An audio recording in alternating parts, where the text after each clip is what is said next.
Broadcasting live from the WGBB World Headquarters here in New York. This is the Big Fat Joey Show with your host, Big Fat Joey. Hey, Sam, good morning. Big Fat Joey, Big Fat Joey Show, biggest thing on radio. What's up? Happy Sunday. Happy Sunday, fun day, cold, crazy weather Sunday. Crazy, but we're going to definitely heat it up today. We are definitely heating up today. Vroom, vroom, vroom. Today on our show, we have Jackie Heinricher of Heinricher Racing.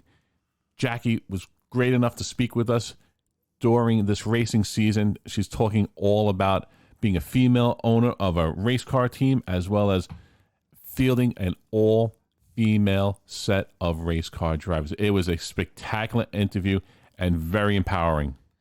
Such girl power. I'm so excited this morning. Then after Jackie, we have on with ourselves a local Brooklyn boy.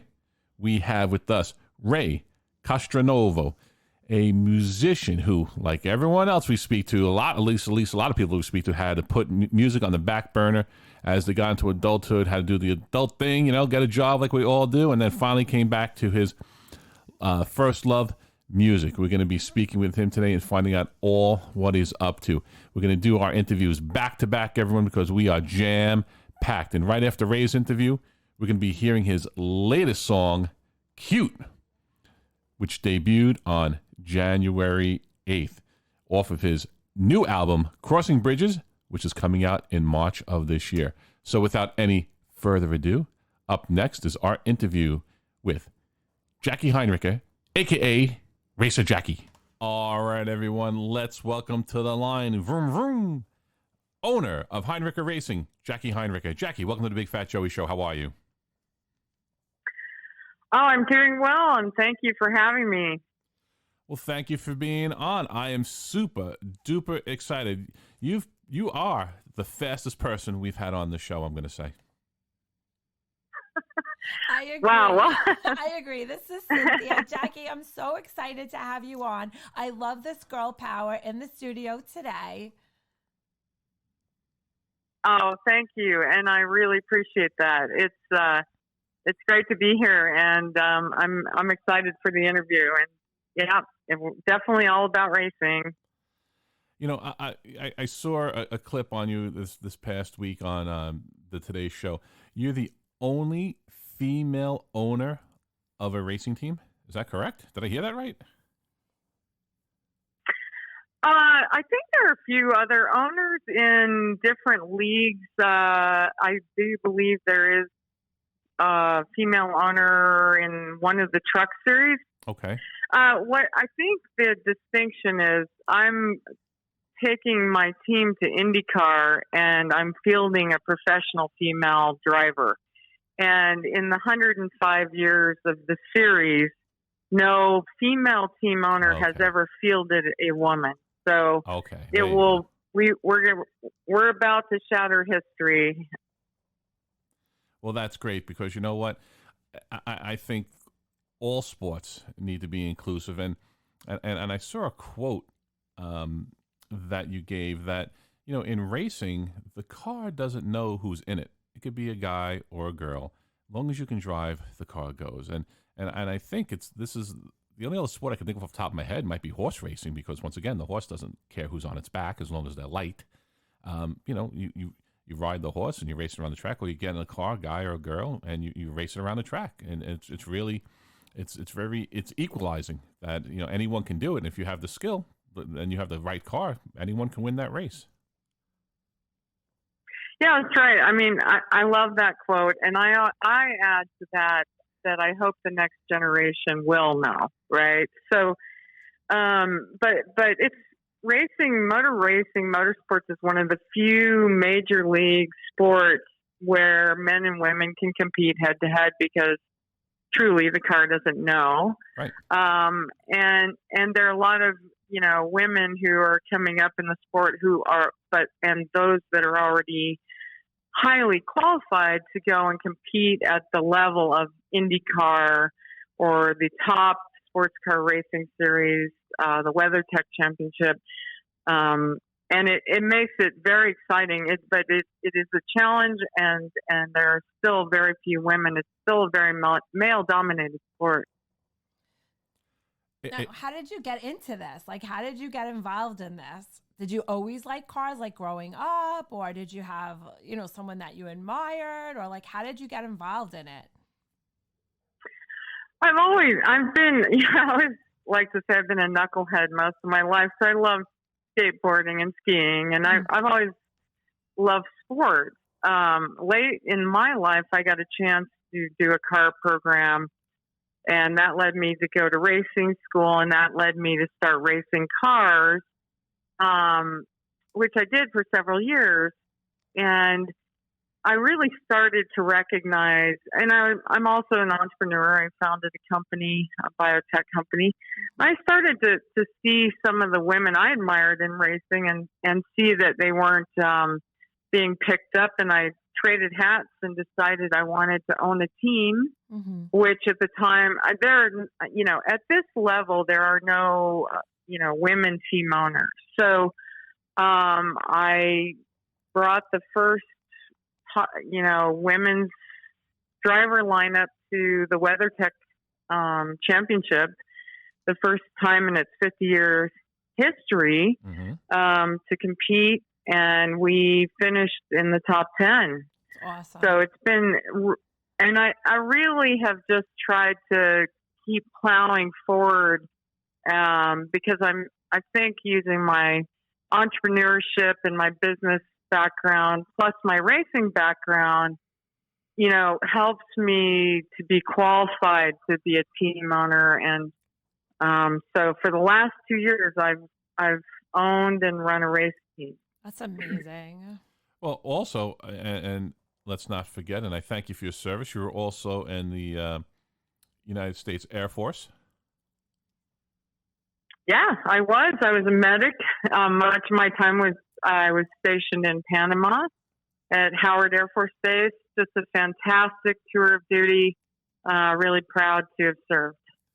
And I'm sure that obviously, not being in the military myself, I know, but it's very regimented. So I'm sure being a team owner and obviously, owner of the bamboo company definitely helped you, keep she's all a your... strong woman. You have to give it to her. Oh, definitely. I mean, Absolutely. listen, I'm impressed. You're better than me. I wouldn't make the bus ride down to the to boot camp. I get car sick. I'd be out the back door, but within the second mile, I'd be like, "Oh boy, get him off now." Like even to a broken nail, I'm like ready to cry. Yes, I don't know how you did it. I have to, funny you mentioned boot camp, but that was a pretty big awakening. I have to say, I tried to look for the exit several times. But, once you make it through that, I just learned so much. I gained so much, self-respect, work ethic. And for someone young, it really helped me to grow into the person that I've become. Sure. And so I was grateful to have the opportunity to be in the Air Force.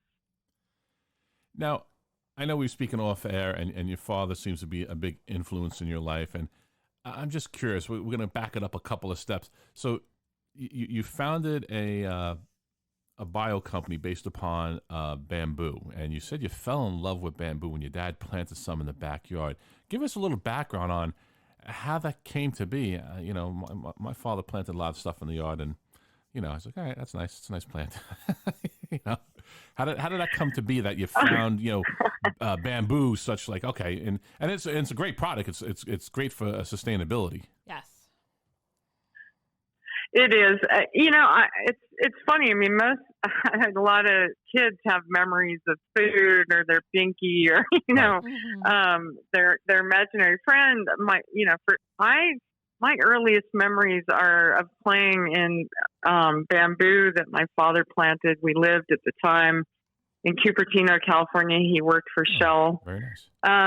And that by the time I was 12, I really basically had the vision for my company. Wow. And I have lots of pictures of me, planting. My first brownie project, I planted a bamboo plant. And oh, wow. Okay. I was really captivated, by the plant and all its versatility. Fast forward, I established the company in my garage once I got out of graduate school, and then spent a long time, a decade and a half at least, researching the plant, figuring out how it could be used at a forestry scale for some of the largest pulp buyers in the world that might deploy it into things like tissue and products that otherwise utilize trees that are 100-year-old trees. So that was the journey of my company. And then you mentioned that then at the end of the journey through the company, and as a woman, obviously a lot of the companies, especially in the bio arena, it's hard to get a foothold. But then you decide, you know what, I've conquered that. I'm going to go do race car driving.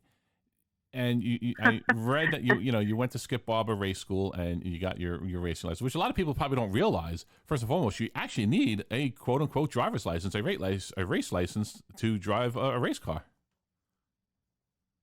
Yeah, that's right. I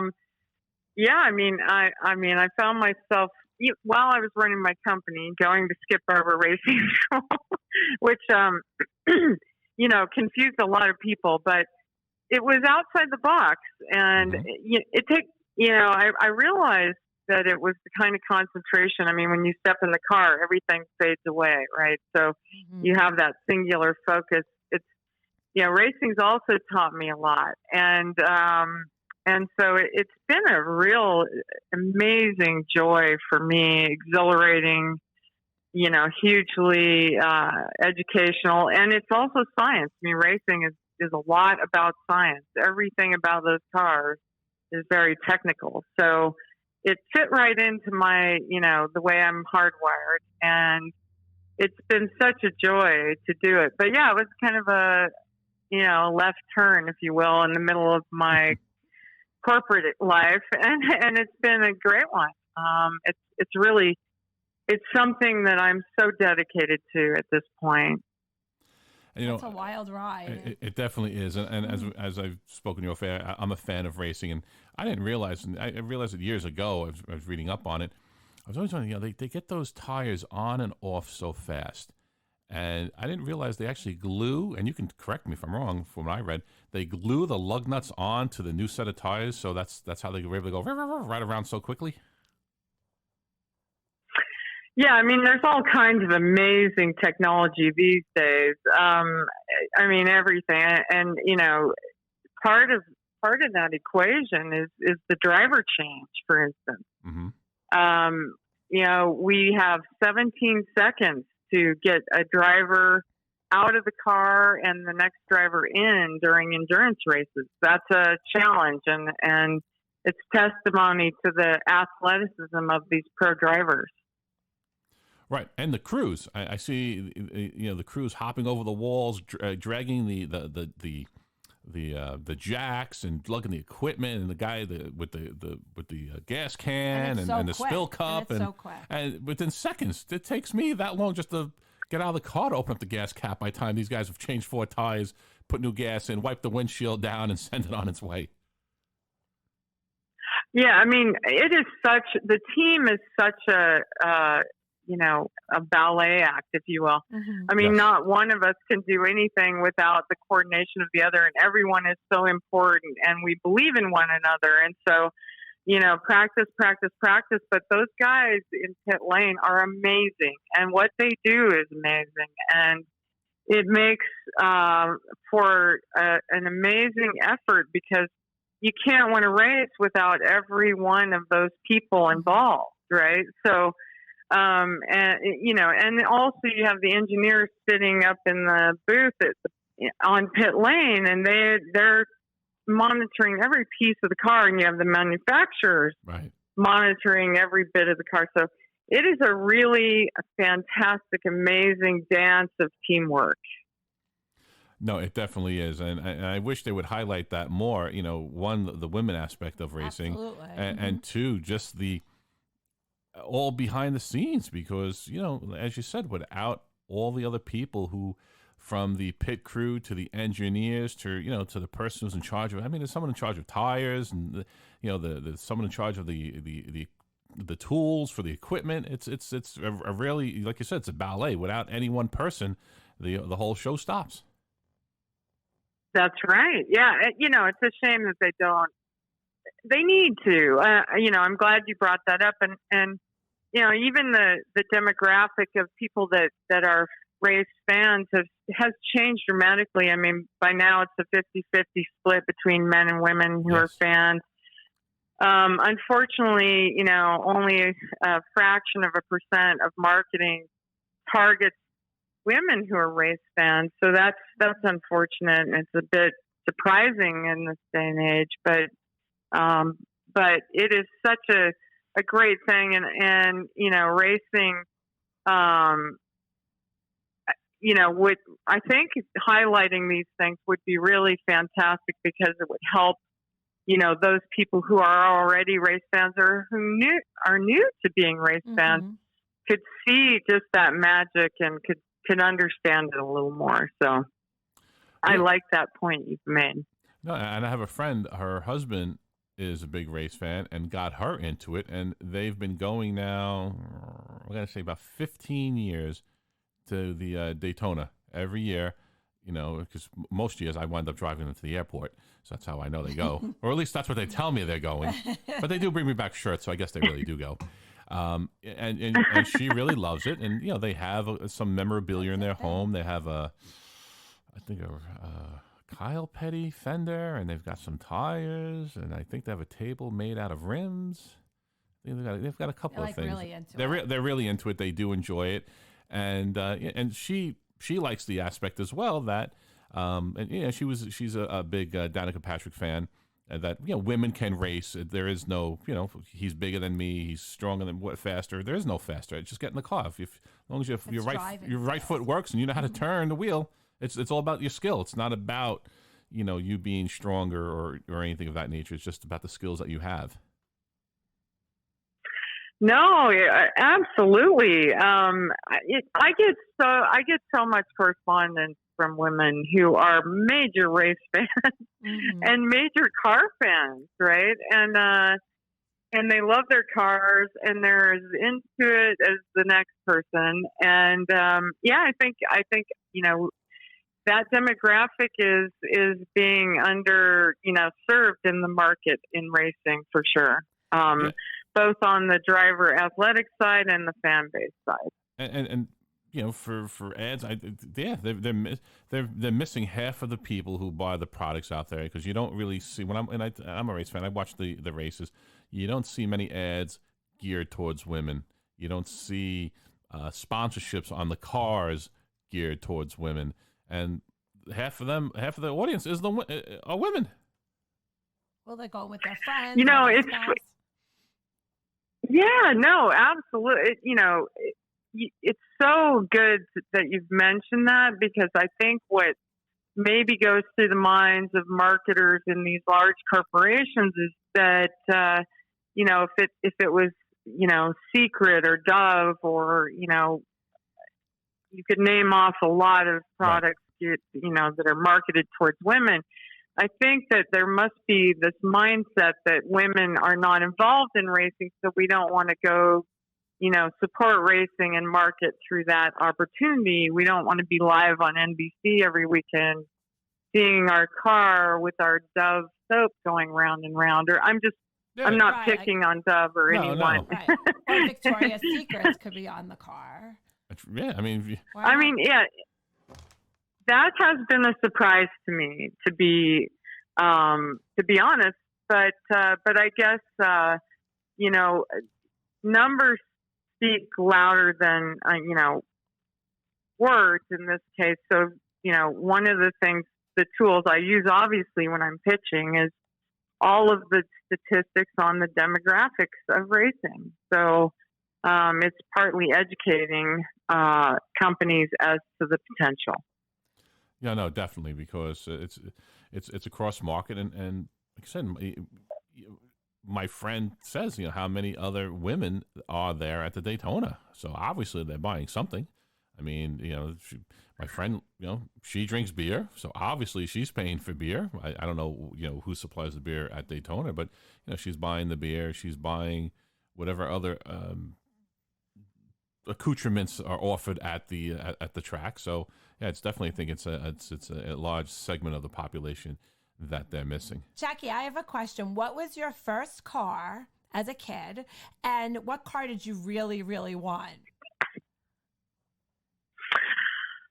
My first car was a green Opel GT, which I probably most people don't even know what that is. But what car did I really want? I think anything that wasn't green. Exactly. Yeah, something that wasn't an Opel.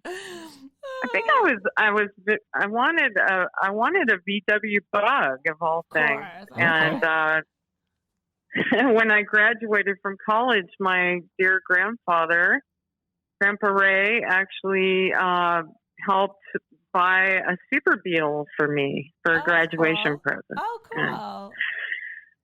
And it was really a joy. And my daily driver these days is a Ford.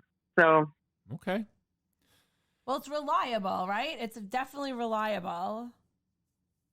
Yeah. Right? That's the most important thing. Yeah. That's often the case with racers and people involved in racing. Although it's not, across the board, but a lot of people involved, have an old pickup truck, but the perception is that we all drive hot cars when we're not on the racetrack. So it's almost akin to the shoemaker not having shoes. You're like, I play with shoes all day. I just put a couple of paper bags on my feet. Let me walk around. Same with you. You drive fast cars all day. Like I just need to get in a car to go to and from. I don't need a Ferrari to get me around town. I already got one of those in the team garage. Now, Big Fat Joey is 6'7". Would he even fit into any of those cars anyway? Yeah. I mean, especially in the pro kinds of classes, those cars are much tighter. Mm-hmm. But if you get into, any of the street cars for sure, you get into the gentleman driver series like Lamborghini or Ferrari, even though they're set up for the track, the seat is adjustable. Mm-hmm. And so, yeah, there's some tall folks racing and driving fancy street cars. So, yeah, absolutely. That's always good to know. I might have to do a second act here in my life. I said, I don't know if you could fit into those cars. They're so mushed, like you would think that you have to be really small, at least under 6 foot. But maybe there's hope for you now. That could be. I might have found my second act.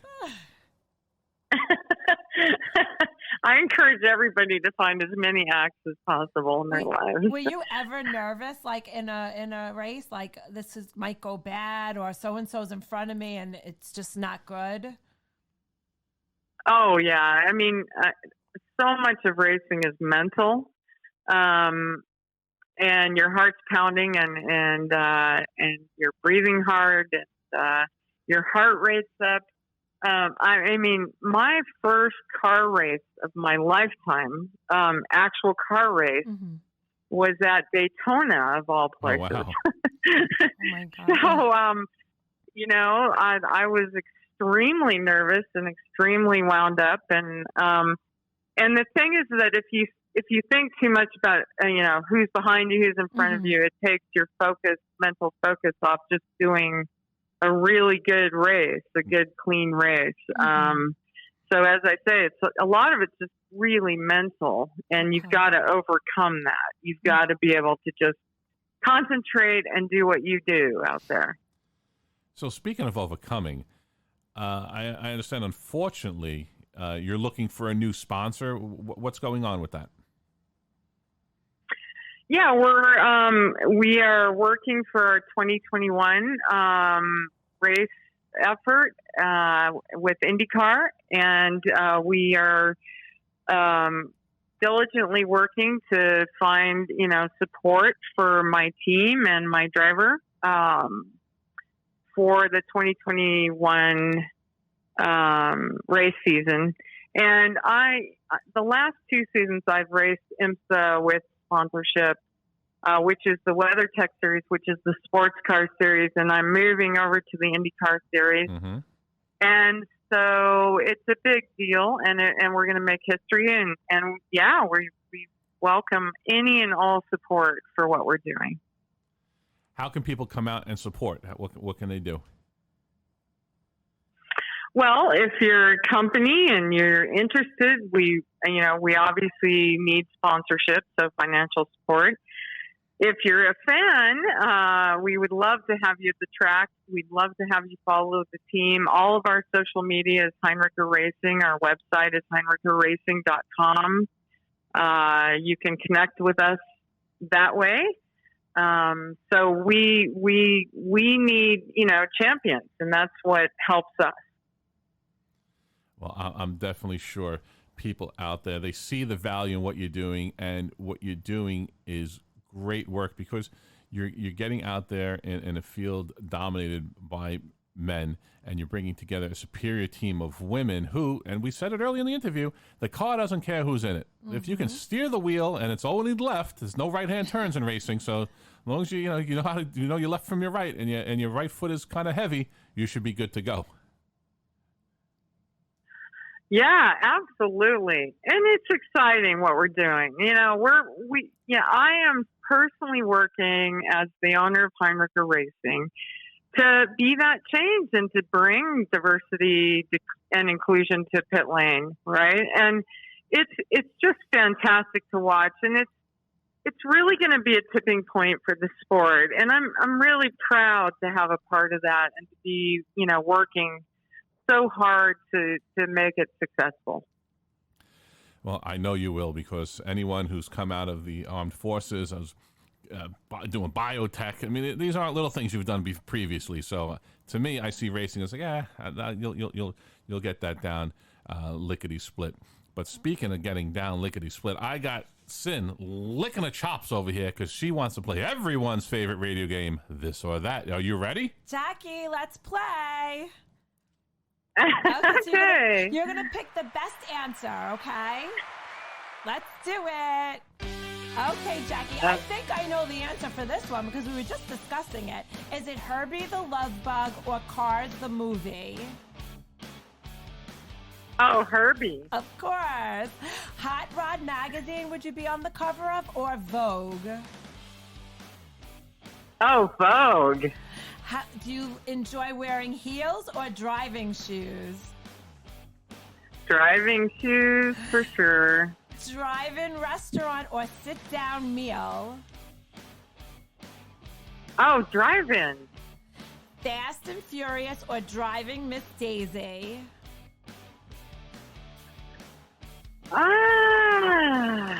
Wow, that's a tough one for different reasons. Both. You're shocking me on some of these. I have to say both. I can't pick one. Okay. And Jackie, who is your celebrity crush? And you can't say Big Fat Joey. My soul. What? You can't say Big Fat Joey. Who's my celebrity crush? Oh, God, that's a good one. Wow, you've stumped me. Maybe it's Gal Gadot for playing Wonder Woman. All right. I like that. See that girl power? That's it. I love it. And the magic lasso. Yes. Wait, you have to spin too, right? Didn't she? Yeah, she spins. I used to get me dizzy too watching that. I was like, she's spinning too fast. Jackie, that was fun. Now we got to know you on a fun level. Thank you. Thank you. It was fun. So now, Jackie, what else is going on with Heinricher Racing? What do you guys also have in the pipeline? Just again, let's focus to get to the IndyCar grid for 2021, and focus on the Indy 500 as well. And we want to be the owner and driver that shatters the 105-year history of IndyCar. Well, I'm excited to have you on, and I'm going to be more excited to tell everyone that you've done it when it happens, because you know what? It's about time. And I'm going to say it again. I said it 30 seconds ago. The car doesn't know who's in it. The car doesn't care who's in it. As long as you don't wrap it into the wall and you cross that checkered line, that's all the car wants to know. Absolutely. And gosh, thank you so much for your support. It means so much. I am so impressed by you. That's all I could say. Absolutely. Yeah, I mean, you did it later in life. It's not like you said. You said there are a lot of women out there who've been doing this as young children, and you did it later in life where you're like, all right, I'm gonna go, go race a car. I know. It's been amazing, and it really is. Life is just an amazing set of twists and turns, and the racing part of my life is just as amazing and important as everything else that I've done, and it's been an incredible journey. Well, what do they say? Life is a highway, right? Yeah. That song, how does it go? We're going to drive it all right. Where's that? That was Rascal Flatts. Rascal Flatts? I don't know who sings it. I think Rascal Flatts. That's exactly what you're saying. Like, you just don't know what turn is going to come up. It's been a while since I've seen the Cars movie. And just follow it. But we're so impressed by you, and thank you so much for coming on. Oh, thank you. And thank you so much for having me and inviting me to be part of the show. I've really enjoyed it. And again, I'm grateful for your support. And one more time, Jackie, how can my audience find, follow, and keep up with everything Heinricher Racing? Yes, well, all of our social media and our website are the same. So HeinricherRacing.com for the website, and Heinricher Racing for all social media, LinkedIn, Twitter, Instagram, Facebook. All right, Jackie. Well, that is fantastic. Jackie, thank you for being on the Big Fat Joey Show. I wish you nothing but luck and success in all that you do, and have yourself a happy new year. Thank you so much. To you as well. Bye-bye. Bye-bye. All right, everyone. Let's welcome to the line singer, songwriter, frontman for the band Streetwise, Ray Castronovo. Ray, welcome to the Big Fat Joey Show. How are you? Fine, thank you. Hi, Joey. How you doing? I'm doing well. I'm excited to speak with you. Love talking to my indie artists and seeing what they're doing. Ray, you're a city guy who had the opportunity years ago to sign up with a record label, and I like to use the phrase, and life gets in the way. What made you come back to music some 30 odd years later? Tell us a little bit about yourself, how this all came to be, how it originally started, and how we're winding up here in 2021 with you being the front man of Streetwise. All right, so we started out, growing up in Brooklyn. Started playing the guitar about 12 years old, playing in my little bands around, and then we took it a little more seriously. We started playing in places like Gildersleeves, the Mud Club, CBGB's, Kenny's Castaways, and, started doing that Manhattan circuit. And then we started getting noticed a little bit more, and then we ended up playing at the Beacon Theater. And then we got approached by a major record company, by one of their scouts from Capitol Records. So they introduced us to a recording studio called the Hit Factory. Famous. So they mentioned it. Excuse me? A very famous place. Very famous Hit Factory. So they gave me the name Eddie Germano, who owned the Hit Factory. They gave me his contact information, and they told me to go and meet him and start scheduling some recordings, and things went on. So I met Eddie Germano. We're getting ready to record. And then at the time, Joey, I had a pregnant wife. So when I went and I broke all the good news to her, she kind of gave me an ultimatum and said, if you go down that road, you can forget this road. So I had to make the decision that, the family had to come first. So I went and I started working in the construction industry, but kept playing my music because I had a love for music. And I always knew that if I got people's attention growing up, I could probably do it again one time.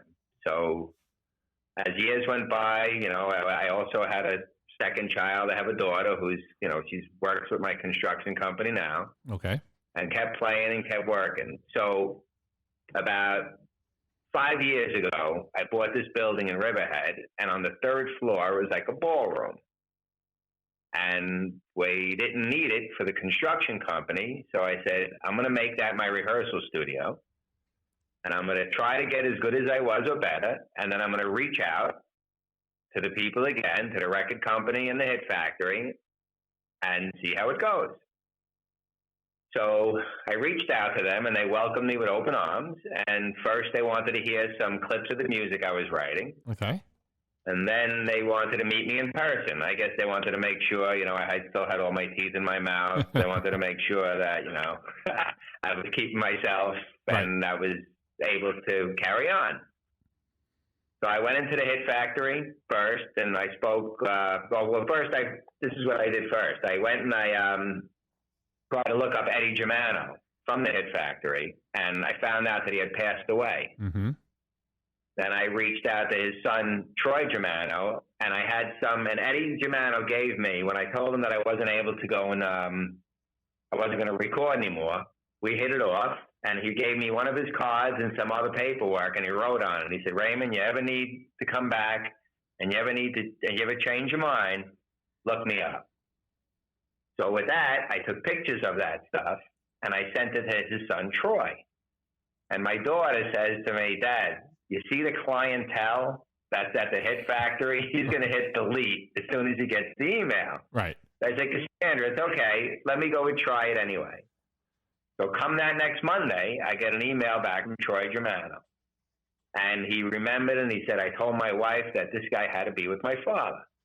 So make a long story short, I go into there, I see Troy, we hit it off. I'm back into the recording studio, and I was hesitant about communicating with the record company again after their initial, let's see what you got. Right. And then Troy says, so now that you're recording, what are you going to do? And how you want me to go and contact, the record companies for you? I said, Troy, being that I had a successful time in my construction business, I think I'm going to start my own record company. I'm the first guy I'm going to sign up.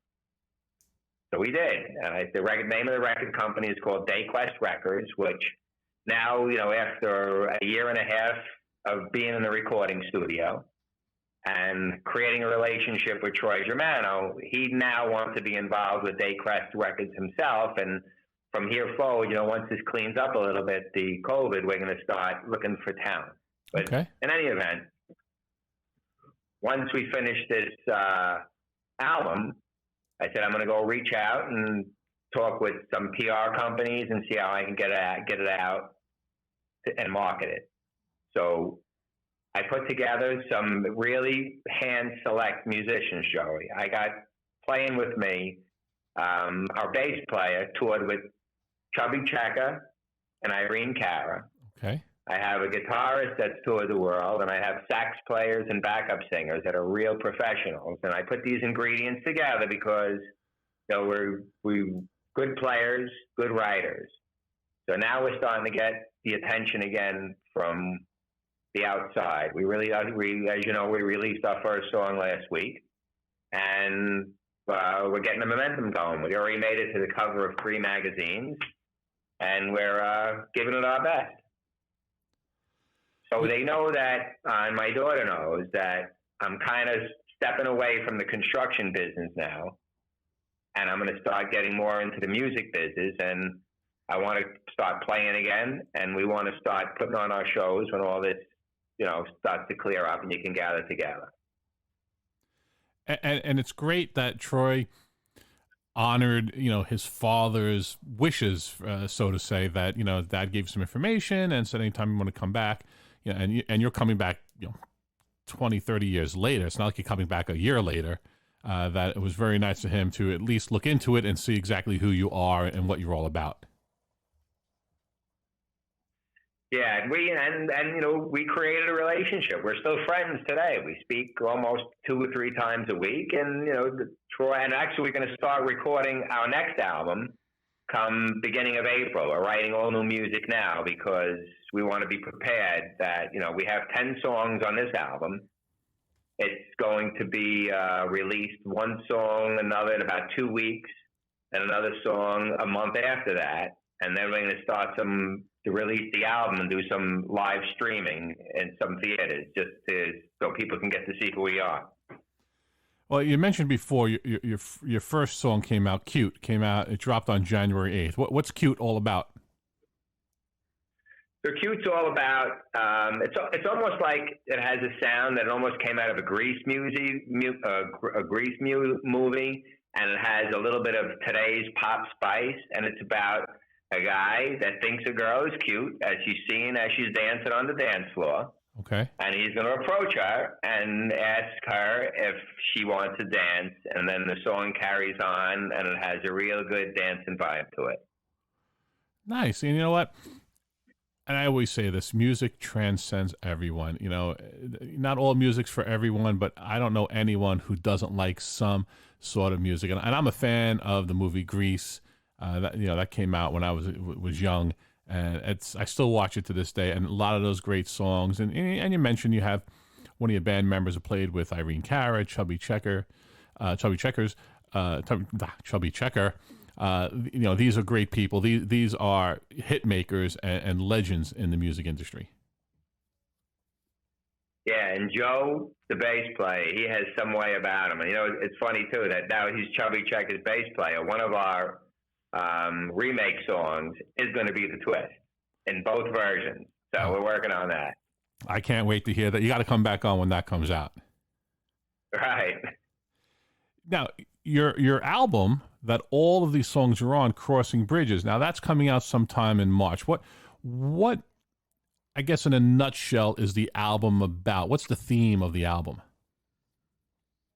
All right. So how I explain it is, I grew up in a disco era, right? And everything needs to have a beat. Then I kind of sing with my voice, has some similarity to a 50s guy, but we have a little spice of pop and rock and roll. So we have, it's a variety from dance to blues. Then some people even call it disco fusion. And it revolves around anywhere from, there's a song called Better Place, about, make the world a better place, to a song Live for the Moment. And then there's the next release is going to be called Dream Girl. So everybody has their dream girl. Mm-hmm. And it's a variety that all ages would enjoy. Now, what made you, you're getting back into the music industry. You've been doing construction for many, many, many, many years. What made you say, you know what? Not only do I want to create music, I want to be the owner of my music, and I want to help other musicians. I'm going to open up my own music label. What was the thought process behind that? All right. So that's a great question, Joey. So I remembered back when, and then I pulled up a few more of these record and recording contracts. So the record companies kind of own you. Mm-hmm. They get the majority, and because when you go and you start your recording process, you start your PR and your media stuff, it's an investment. So they put that money up front. They go and they sign you up, and then you work for them, and they get the majority of the percentage of what you're doing. So they get all their monies back, which is it's business. And then they go and, they start filtering you through, and they start owning your songs. So because of the construction company, I wasn't in that position, and I was able to support my own recording, my own PR company, and I started the Dayquest Records, which not only is going to work for me, is that I have other arrangements that when we want to sign up other musicians, they're going to be getting the majority, and we're going to be able to take what we need just to reimburse ourselves for our investment. And, that is a great premise, because you hear from a lot of people, and I guess the most famous of all is Scooter Braun and Taylor Swift. He bought part of her label, and she doesn't have control over a good chunk of her original songs that made her famous. And you hear that from a lot of musicians, that, the record companies, obviously, and you said it, they invest a lot in you in the beginning to get you up and running, to get you to become a household name. But it seems like, unfortunately, that I guess one-sided contract tries to stay with you your whole life, and now you're famous, and they're still trying to pay you pennies on the dollar. Right, and that's the main reason why we decided not only to create Dayquest Records for ourselves, to also find other local talent, which we're in the market now, but we haven't really gone out that strong yet because of COVID, what's going on. But it's going to work, and it's going to be to the advantage of the musician, because I'm one of them, and I knew what it was like. So we want to try to help them. And also with today's social media, it's a better place to be able to get people out to the world a lot easier than it was when I started way back when. Oh yeah, back when you started, you had to send demo tapes to Capitol Records, to all to RCA Records, to all the record places, and hope it landed on someone's desk, and you hope that person would listen to it for more than 2 seconds, in the hopes that they would possibly call you back. But now, as you said, with the internet, you can put your stuff. Look at Justin Bieber. He just put your stuff out there. He was found off of YouTube. He didn't do, I don't know what his process was. He was trying to be discovered or what have you, but he was discovered off of YouTube. Yeah, you hit it on the head. I remember sending out, just like you said, the cassette tapes and to all the record labels. And I remember even getting some envelopes back, Joey, with a stamp on them, rejected in the mailroom. That's how it was, unless you had a name on it for it, a place for it to go.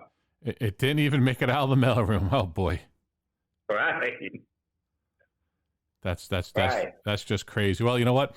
At least you got it back, because unlike today, where email and WAV files and MP3 files, everything is free. Back in the day, those cassettes cost you money. The stamp cost you money. The envelope cost you money. You were invested probably $2 or $3 for every envelope.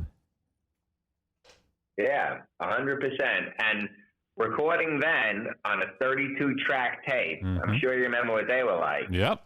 And trying to correct all these things. Today in the recording studios, you could record in a quarter of amount of the time as well.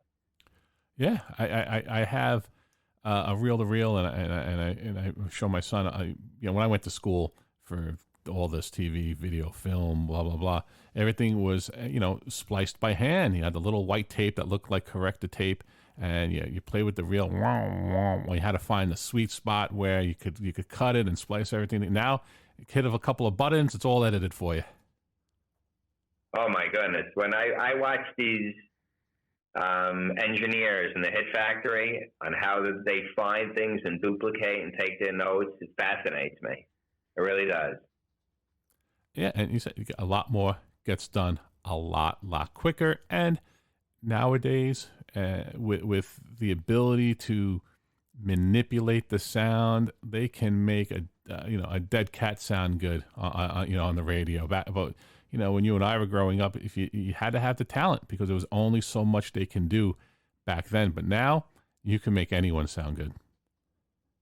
Yeah, the quality of the sound is amazing as well. With today's digital files, it's as clear as can be.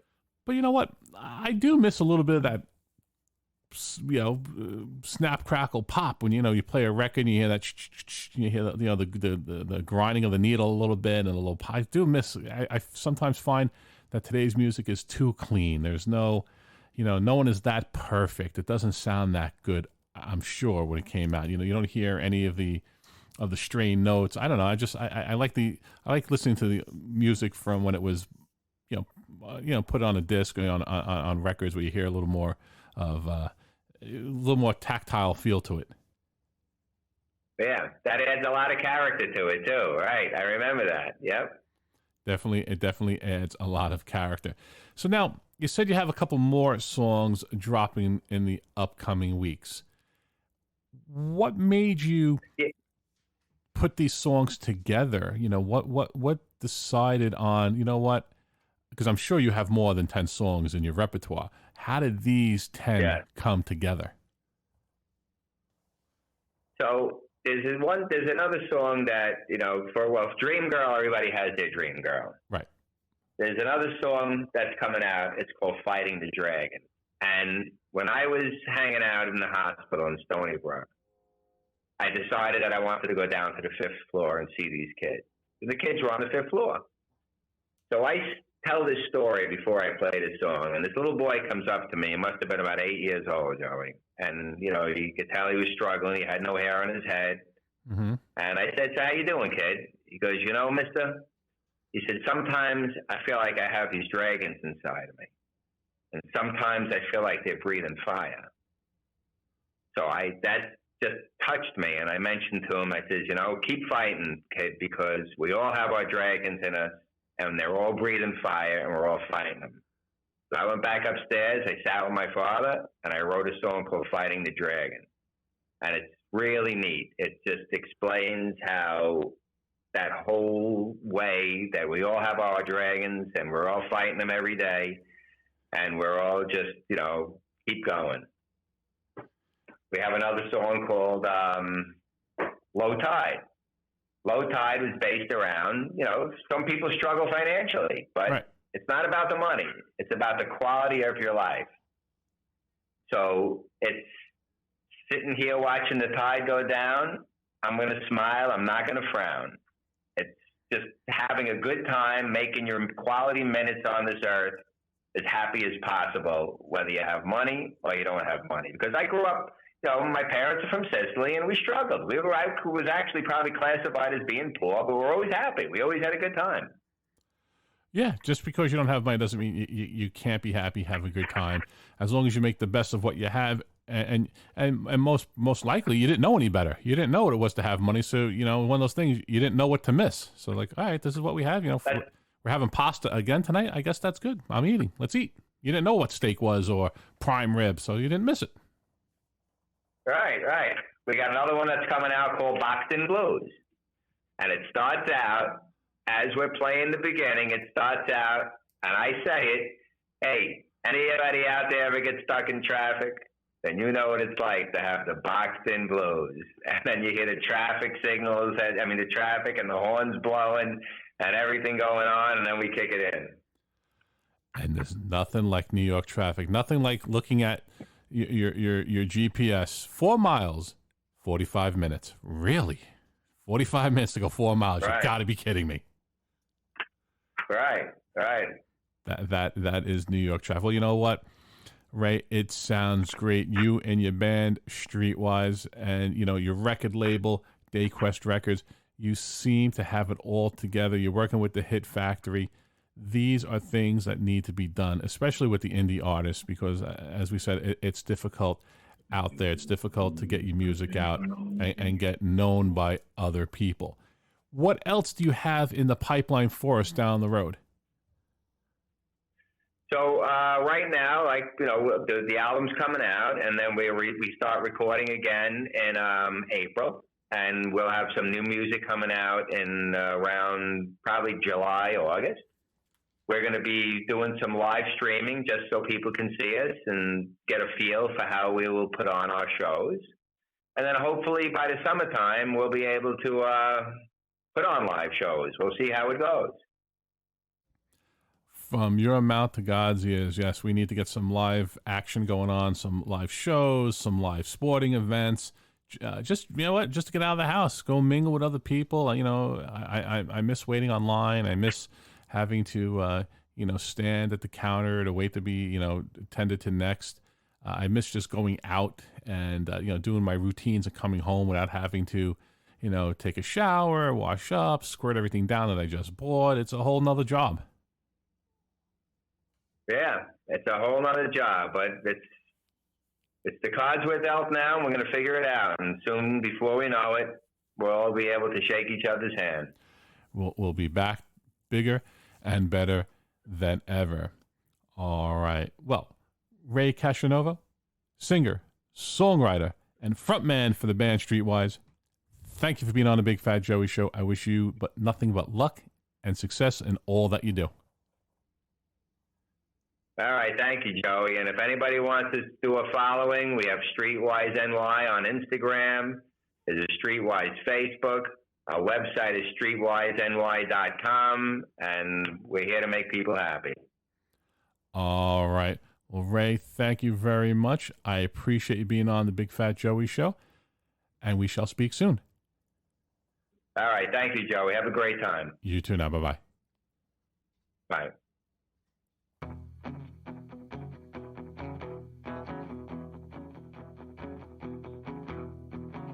Hey girl, I think you're cute. Are you in the mood to dance? Tonight. Hey now, baby, I don't mean maybe. I got something you may like. Are you in the mood? I see your body start shaking. You feeling the groove, alright. Tonight. Hey now, baby, I don't mean maybe. The way you shake your body is driving me crazy all night. Are you really feeling the beat? I'm gonna jump down, turn around and move my feet. Everybody's feeling groovy, make you feel like you're in no time moving. Hey girl, I think you're cute. Are you in the mood to dance? Tonight. Hey now, baby, I don't mean maybe. The way you shake your body is driving me crazy all night.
Great interviews, Sin. So amazing.